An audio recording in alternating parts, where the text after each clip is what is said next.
Yasu Malaka.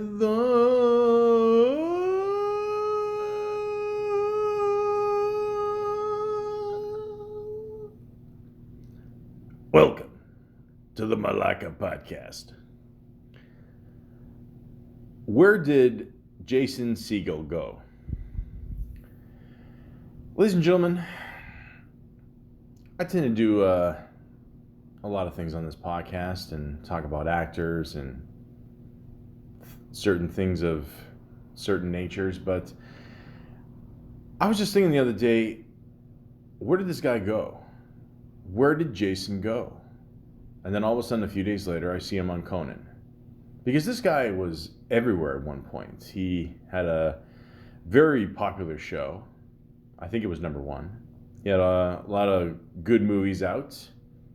You know, always showing up with, the whole gang there of Seth Rogen and all the boys. And I was just thinking, like, what happened to this guy? You know, he was on a good little roll, and then all of a sudden, poof, he's gone. Like, did he retire? Did he just, maybe he's just chilling? Maybe he's just, catching up on some reading? I don't know. I did hear he wrote a children's book.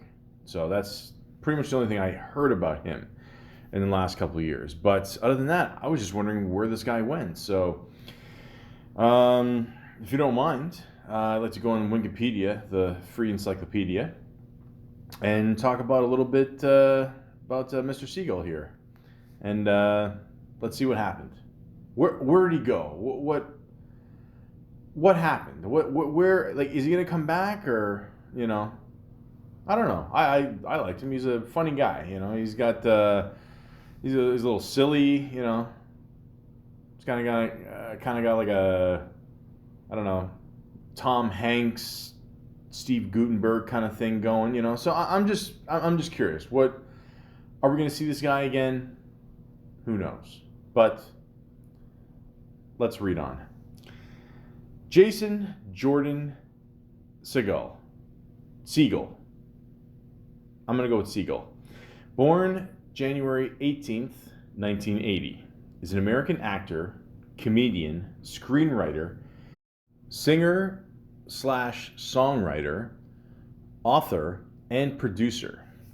He is best known for his role as Marshall Erickson in the CBS sitcom How I Met Your Mother, as well as for his work with director and producer Judd Apatow on the television series Freaks and Geeks and Undeclared, and for the critically and commercially successful comedies he has starred in, written, and produced. Segal has starred in several films, including Knocked Up, Forgetting Sarah Marshall, I Love You, Man, Despicable Me, Bad Teacher, Jeff, Who Lives at Home, The Muppets, The 5-Year Engagement, This Is 40, Sex Tape, The Discovery, and Our Friend.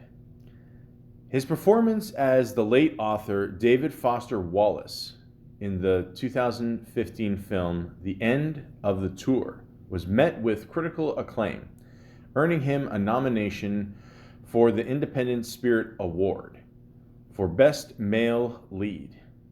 In 2012, Segal was named the Hasty Pudding Man of the Year. God only knows what that means, but who doesn't like pudding? Vanilla, chocolate, it doesn't matter. Ice cream is good too. The point is, this guy has done a lot in such a little time. A lot of actors, they, start off as kids and, whatever. And I don't know, I remember him starting off as kind of like a, teenager, whatever, in a couple movies. And he built up a good rep for himself with Judd Apatow. And and then all of a sudden he started doing movies. And he pretty much went off from there. There's a picture of Jason Segal on Wikipedia. It's I mean, they could have went with a better picture. This one, like, really just, kind of follows you wherever you go in the room. But, he seems like a cool dude. Segal was born on January 18th, 1980 in Los Angeles to Jillian. She was born 1952, and Alvin, who was a lawyer. He grew up in a Pacific Palisades neighborhood. He has an older brother, Adam, and a younger sister, Allison. Segal's father is Jewish, whereas his mother is of English, Scottish, Irish, and French ancestry. He has stated that he was raised Jewish as well as a little bit of everything. Join the club, buddy. Segal went to Hebrew school and had a bar mitzvah ceremony, and also attended St. Matthew's Parish School, a private Episcopal school. Did I say that right? Episcopal. Yeah. Following elementary school and middle school, Segal completed his high school studies at Harvard Westlake School, where his 6'4" frame helped him as an active member of the 1996 and 1997 CIF State Championship Boys Basketball Team. He won a slam dunk contest in high school, and he was nicknamed Dr. Dunk. He was a backup to the team's star center, Jason Collins, who went to play in the NBA. That name sounds familiar. Yes, I actually... Yep. Yeah. I recognize this guy, I think. Yeah, I remember in high school we had a guy that was about that tall. He was the only white guy that played on the basketball team. So yeah, if you're a tall white guy in high school, you should play basketball. Segal's first major role was as stoner freak Nick Andopoulos on the critically acclaimed but short-lived 1999 NBC comedy drama series Freaks and Geeks. What's funny is I actually remember him on the show, obviously, but I didn't know his character was Greek. Okay, yeah, that kind of makes sense now. The series revolved around a group of suburban Detroit high school students circa 1980. Segal personality composed a song for his character, Nick, to sing to the lead female character, Lindsay, played by Linda Cardinelli.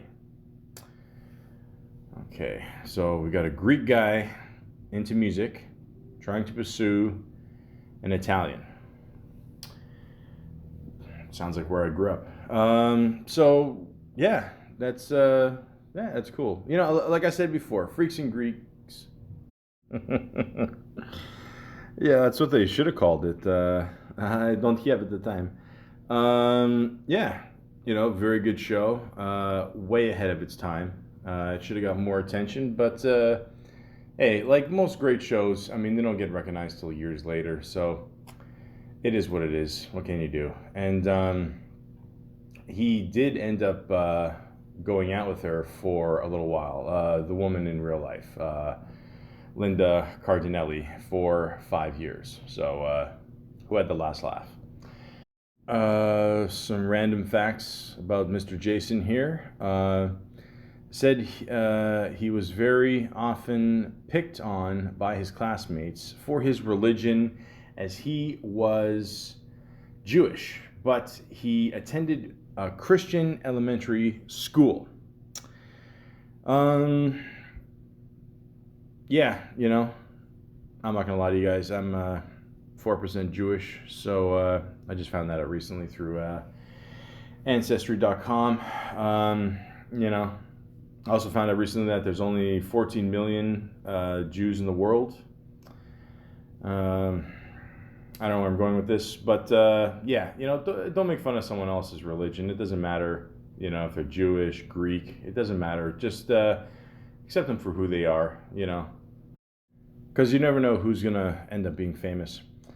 In his teenage years, Segal used to make movies of his own in which he used to star puppets. Look, we all get bored. We all got different passions. It doesn't matter. I mean, who didn't grow up loving the Muppets and, the dudes on Sesame Street there? Nobody thought that they would be depicted very poorly in Times Square. But, things happen. By the time he was 12, he was taller than all his classmates, standing over 6'4". Now, I talked about this before. There's nothing wrong with that. Me, myself, I'm 6'1", I'm kind of tall, but not really, I mean, I can kick some ass, but not really. You tend to just, go with the punches, worst case scenario, you just go with it. It doesn't matter. I mean, nobody wants to be short. Not that there's anything wrong with being short, but he attended the prestigious Harvard Westlake School. So he's a smart guy. How I Met Your Mother was Jason's third television series. The first two series failed to gather much appreciation.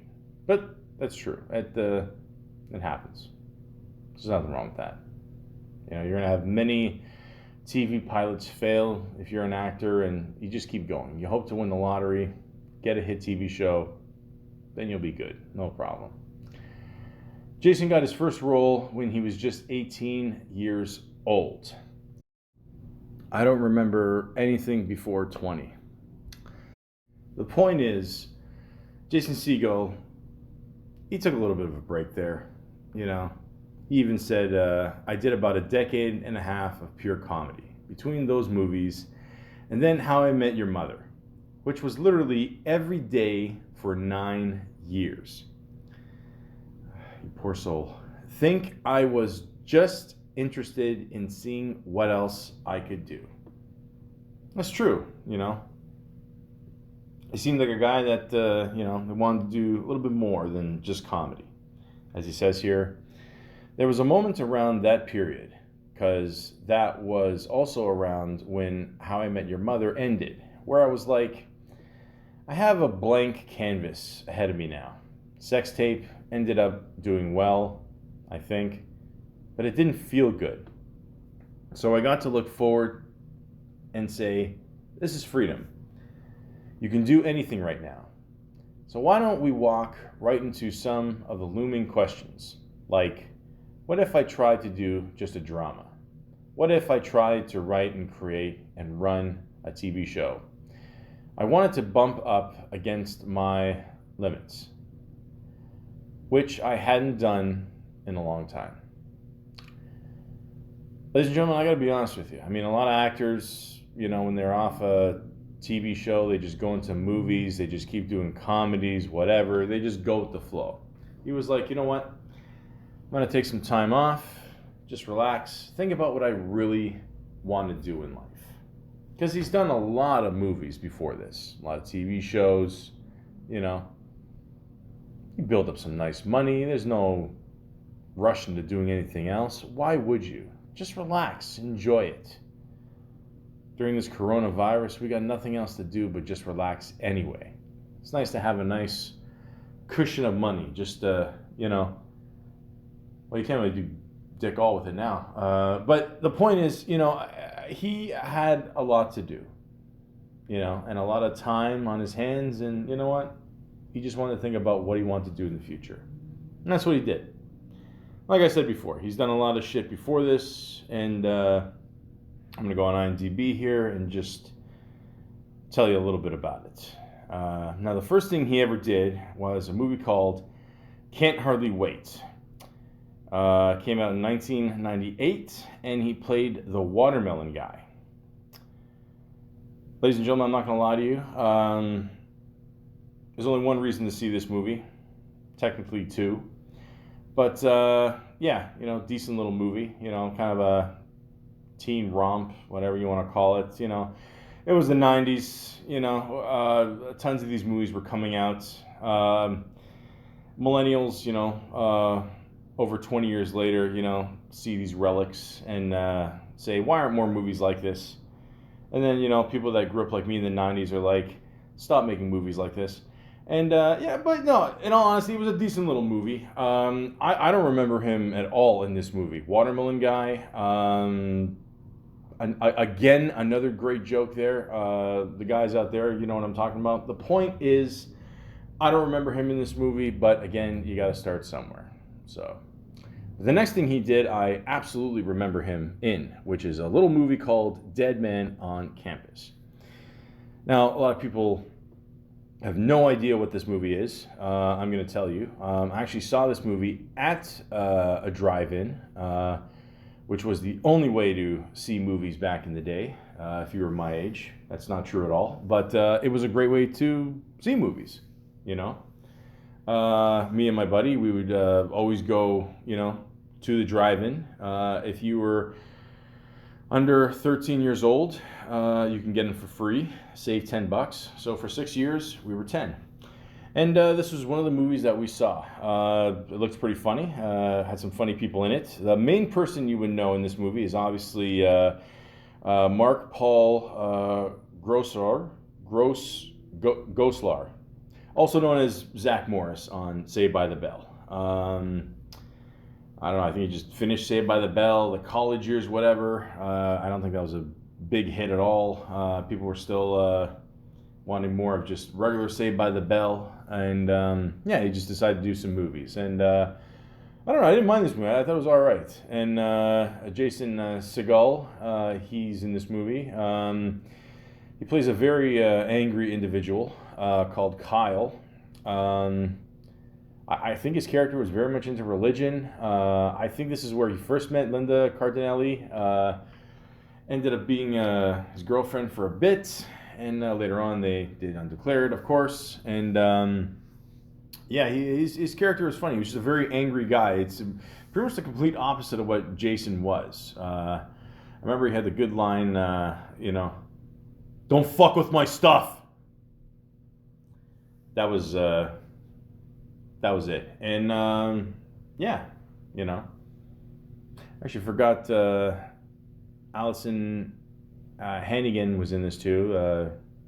She's the woman with the flute in American Pie there. So they team up later on, obviously on How I Met Your Mother. And I honestly, it doesn't sound like I'm recommending this movie, but I am. It's funny. I thought it was a good movie. I liked it. Got some good laughs in it. The one guy, he's very funny in it. I forgot his name. I don't see his name here. The point is, when you got a chance, Lachlan Monroe, very funny guy. You've seen him in some shit. Check out this movie. It's funny. I liked it. You got nothing else to do during COVID. Just, whatever you got to do, check out this movie. Same year, he did a movie called SLC Punk with an exclamation mark. Matthew Leonard. You've seen him in a bunch of stuff. He's funny. He's on the show with Christina Hendricks now, Good Girls. Very funny guy. I've never seen this movie, never heard of it. It's got a pretty good rating, actually, 7.5 out of 10, which is pretty good for IMDb. In the early 1980s, Steve-O, not that one, and Heroin Bob. They got me the names alone got me hooked. Are the only two dedicated punks in conservative Salt Lake City. I've never been to Salt Lake City, but I have no reason to not believe that. Like I said, it's got a good rating. I'll probably check it out after. All right. So Jason was in that one. I don't know. He played a guy called Mike. New Jersey Turnpikes came out the next year, 1999. Um, Judging by the poster, it looks like it's about basketball. Kelsey Grammer's in it. Hmm. Jim Brown's in it. Jim Brown always kicks ass. Yeah, never heard of this movie. I don't know. And then the show called Freaks and Geeks came out, and like I said, he played a Greek guy. I didn't know he was Greek in the show. He tried his best to play a Greek guy. Nick Andopoulos. See, I said with a Greek tone there. Nice.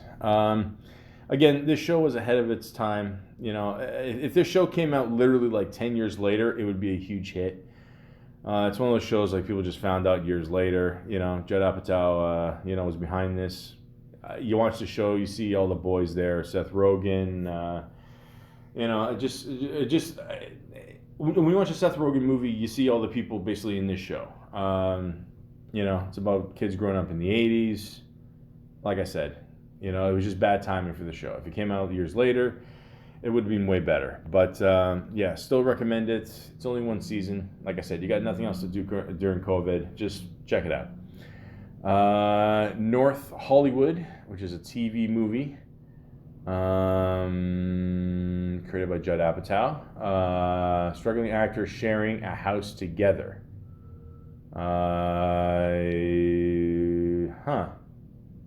I never heard of this. It's got a lot of good people in it. Jason Segal, Amy Poehler, Kevin Hart, January Jones, Colin Hanks. I've never heard of this. I don't know if this show is. I mean, it looks like one of those like reality shows, I guess. I don't know. I never heard of it. Huh. I'll have to check that out too. Slackers. Yes. Okay. I do remember this movie. It was decent. It was all right. I mean, it wasn't anything like special. It was all right. It had some good laughs in it. There is one funny part where the dude, he puts like a sock on his dick and he performs like a puppet show, whatever. That's all right. If you're into that. Devon Sawa, which I had no idea this was his real name. That's the guy that was in the Stand video for Eminem.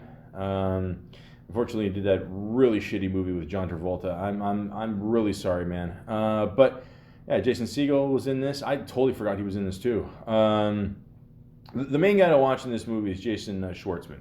This guy's pretty much good in everything he does. He's like the bad guy. He's trying to, I don't know, fuck one of the guy's girls there, and I don't know, she's not having it.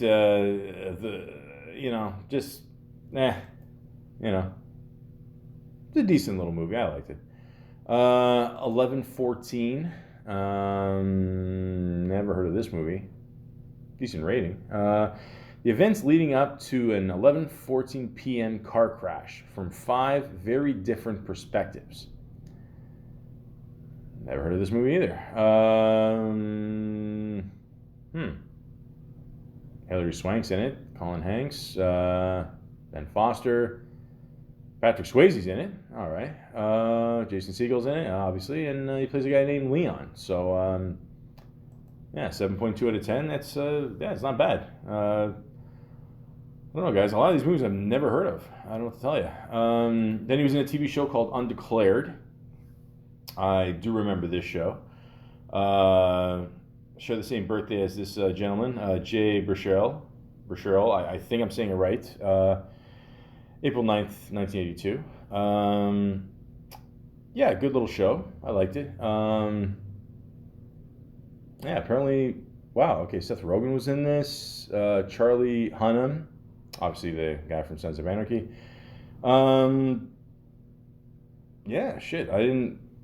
I do remember the show, but I remember a lot of it. Like, the main episode I do remember is when Adam Sandler showed up with his buddies. I mean, basically, this guy's, he's... freshman in college, and he's just trying to figure life out.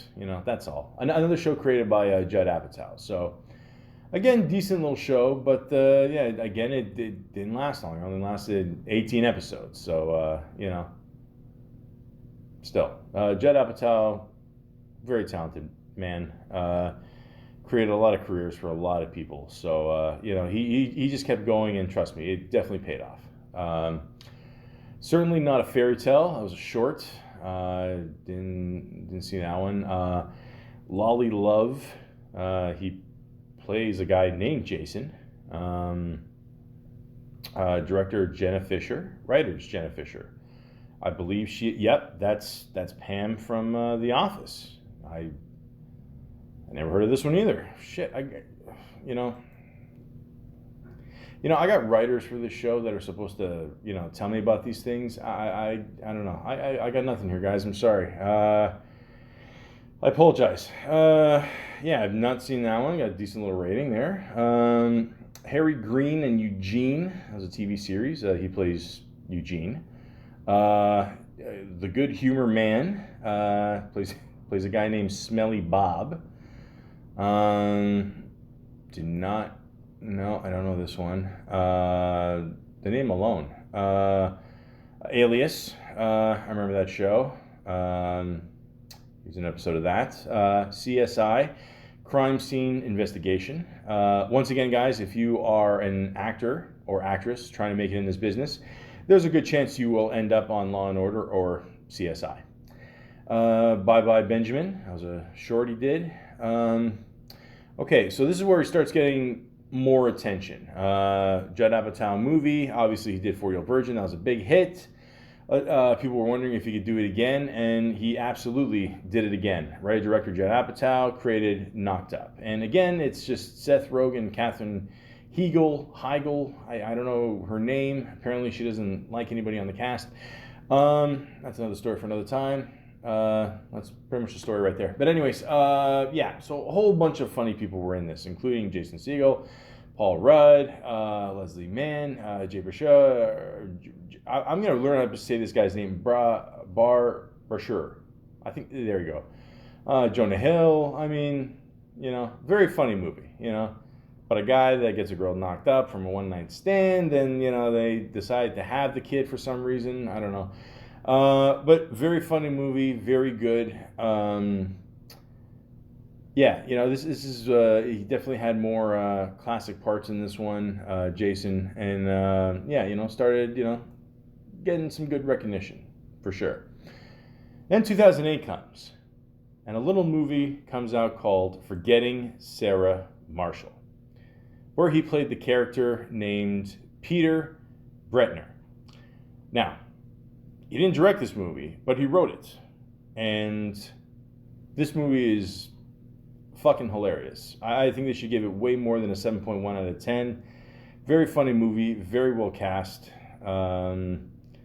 Props to Jason on this one for creating a comedy classic.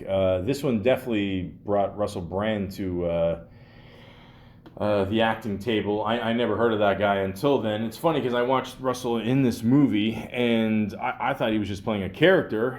Turns out that that's him in real life. Kristen Bell, Mila Kunis, Bill Hader, Jonah Hill, Paul Rudd, bunch of funny people. Very, very funny movie. So basically this guy, he's going out with a woman who's a famous actress, played by Kristen Bell.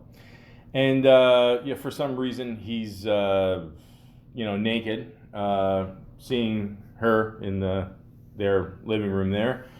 And yes, it was, this kind of started a trend in movies I found where, for some reason, like growing up in the 90s, it was just, it was part of my culture seeing movies. I would just see all these awesome movies, and, they had cool action scenes and comedy and, tits galore. And then all of a sudden it wasn't a good thing to do that. And then all of a sudden, 10, 15 years later, all these dicks started showing up on screen, which I guess there's nothing wrong with that. I get it. But, Jason kind of started the whole trend here, so, and again, it's not a stunt penis. It is his actual penis. And, very funny scene, she tells him, look, I don't want to see you anymore because you're always whipping out your junk. And, they break up, and he decides to go to Hawaii. Surprise, surprise. She ends up in Hawaii. And, he's got to deal with all that shit. And, it's just a man trying to figure out where he belongs in life. And, he finds Mila Kunis, and, they end up having a little romance there. And does it work out? I won't tell. Bill Hader is really funny in it. Paul Rudd might have the best line in the movie, something to do with red hair. The point is, this movie is excellent. I remember seeing it in theaters. I couldn't wait to see it in theaters. It absolutely paid off. It's a very funny movie. And then after this, Jason Segal basically became a leading man in a lot of shit. So there you go. And then he did a movie called I Love You, comma, Man. It actually didn't say comma. It just said I Love You, Man. And I'm not going to lie to you. I love this movie, too. I think it's a very funny movie. Basically, Paul Rudd, for some reason, can't make friends. And then he ends up meeting Jason Segal at this, open house, whatever. Jason Segal, I guess, he's a good friend, but at the same time, he's kind of a creep and a little bit of an asshole, a bit of a man boy that doesn't want to grow up. And, he's great in the role. And they both... get along because they both love Rush and 6 foot long sandwiches, and Jason Segal has a man cave garage, and it has a jerk off station, and it's a whole fucking thing. But really, this movie is excellent. It's got a great cast of people as well, so I highly recommend you see this movie as well. Then he showed up in an episode of Family Guy. Can't go wrong there. Despicable Me, he was voiced there. Again, the voiceover work, guys, it's literally stealing money. It's awesome. Gulliver's Travels. There you go. I'm tired today, guys. I don't know. I don't know. I'm not feeling it. I never saw this movie. I don't know. I heard it was okay. Jason Segal and Paul Rudd meet Rush, which is a spoof of I Love You, Man, because they're just so obsessed with Rush, slab at the bass. Bad Teacher. I don't know. Originally, I think they wanted someone else instead of Cameron Diaz to play the teacher. They wanted, I think, a male actor in there, and then they decided to go with a female, and... I don't know. I don't know. It's got a couple good laughs, Friends with Benefits. I can honestly tell you that never works out. But, he was in that movie. Jeff, Who Lives at Home. That's not a good movie. The Muppets. He loves playing with puppets as a kid. Why not be in a movie with the Muppets? That's awesome. I never saw it, but I assume it's good because it's, it's the Muppets. The 5-year engagement, it was okay. This is 40, which is basically the sequel, or sort of sequel, to Knocked Up. He plays the same guy. It was okay. I mean, a little longer than I thought. I watched the unrated version. Maybe that's the difference, but it was all right. The one scene where they're... like Albert Brooks is talking about the, maybe he's overplaying the Jew card. That's by far the funniest scene in the movie. It's all right. This is the End. He plays himself. This is the End is a very funny movie. It's about the end of the world, and they're all having a party, and shit goes crazy, and everyone's just playing themselves. I thought it was funny because he's kind of making fun of the whole. Him being on How I Met Your Mother, and it's okay. I do scenes, and I eat the birthday cake, and they're like, oh, who ate the birthday cake? Oh, who ate the birthday cake? Him and Kevin Hart are laughing it up. It wasn't a big role. It's just everybody had their own little part there, and there you go. But really, really funny movie. Very funny movie. Check it out. How I Met Your Mother, I forgot to mention that before. Yeah, that ran from 2005 to 2014. I'm not going to lie to you guys, I'm not a big fan of this show. It's one of those shows where I like the people in it, but I'm not a fan of the show. I mean, to me, it was always like the next generation's like Friends. You know what I mean? So, I don't know. I mean, Look, man, I'm sure it he was able to chill for quite some time after that with all the money he made. So that's cool, man. I mean, when you're an actor, you pray to get some kind of show like this, just so you can, worst case scenario, live off the residuals. I'm sure he makes some good syndication money, and there you go. That's it. Sex tape. Yeah, I don't know. It did make, yeah, like you said, it did make money, I guess, but I don't know. It just wasn't. I don't know. It's got a really funny cameo at the end of the movie. Very famous actor, very very funny guy. But I don't know. Other than that, nah. The end of the tour. Never heard of that one. End of the tour. Jesse Eisenberg. I don't know. There's another guy that kind of disappeared. Yeah. Although he did do a good movie. Shit, I forgot. Something to do with karate. I forgot the name of the guys. I'm sorry, but that was a good movie. But this one, I don't know. I never saw. The Discovery. No, not the channel. Something to do with Netflix. Robert Redford's in it. Okay, so all right, can't be that bad. Yeah, Again, worst case scenario, guys. If you don't know what to do with yourself as an actor, just do something on Netflix. Come Sunday. Never heard of this one either. Not the best rating. Okay. I'm assuming it's got something to do with church. Showed up on The Late Show with Stephen Colbert.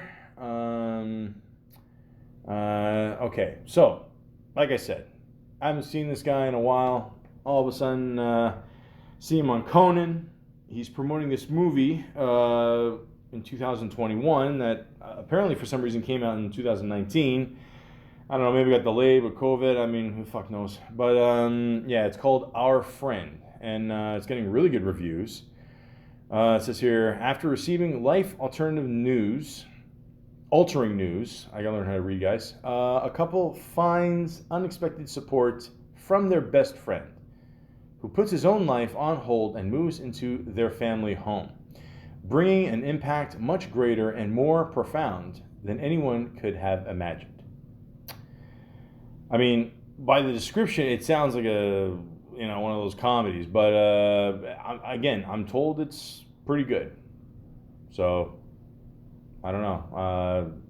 Like I said, the movie was made a while ago, but it just came out now. So, I don't know how you can watch movies these days. It's always funny. You go on IMDb and you look at the list of movies. Oh, this movie made $1 million. Yeah, it only lost $75 million. But I don't know how these people were seeing these movies. I mean, nothing's fucking open. But, anyways, I'm told this movie is very good.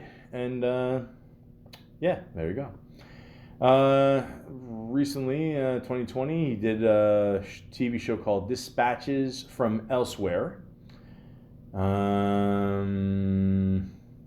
It says here, feeling as though there's something missing in their lives.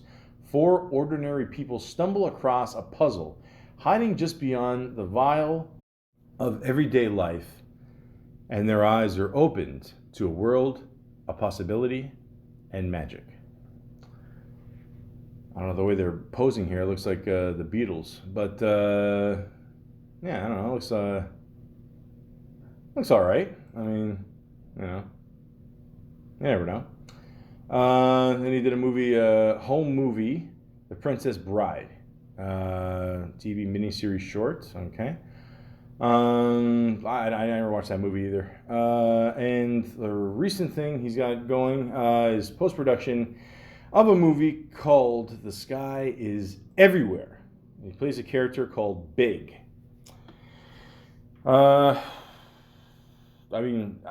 Judging by forgetting Sarah Marshall, ladies, that's up to you to decide. But it says here, a shy teenage musician tries to keep things together in the aftermath of her older, more outgoing sister's death. So there you go. I mean, that's what you got going. For Mr. Jason here. like I said, when you're on a hit TV series, you rank up some money, and then you get the freedom to do whatever you want. He created the American drama television series Dispatches from Elsewhere, like I said before. I'll tell you one thing, too. Definitely made some good money off this book here, Otherworld, that he wrote with Kristen Miller. Basically, the whole concept is just everything you want in life, just, I don't know, on the other side, I guess. And I got pretty good reviews, so there you go, The woman who created Harry Potter, I mean, God only knows how much money she made, unless you Google it. And there you go. See, this is what I'm trying to say here with Jason Segal, okay? I mean, the guy had a good run with movies and, other shit, the TV show there, I don't know, Bob Saget was the guy's voice. I mean, I don't know. I like Bob Saget. The point is, he had a good go there. Now he's writing books. I mean, you can do whatever you want now. You don't have to always follow every fucking format of Hollywood, okay? They'll tell you, oh, keep doing comedies, oh, keep doing another show, blah, blah, blah, about I don't know, How I Met Your Grandmother or whatever the fuck. Who cares? Just do whatever you want. Do whatever makes you happy. And that's exactly what Jason Segal is doing, okay? Okay, so me personally, I haven't seen him in movies and such, and, clearly the way I read from the podcast here, I don't read books. But at the same time, it's good to see that he's doing what he wants to do. And clearly it's making him happy. So, who are we to judge? The answer is no one. At the same time, he's done very well for himself. Very proud of him. Forgetting Sarah Marshall, to me, is a comedy classic. It's always hilarious. I like her hair. I wonder if the drapes matches her pubes. The point is, Jason Segal, you're awesome. Do whatever you want in life. We're always going to be interested. And thanks for making me laugh. So I guess that answers the question, where did Jason Segal go?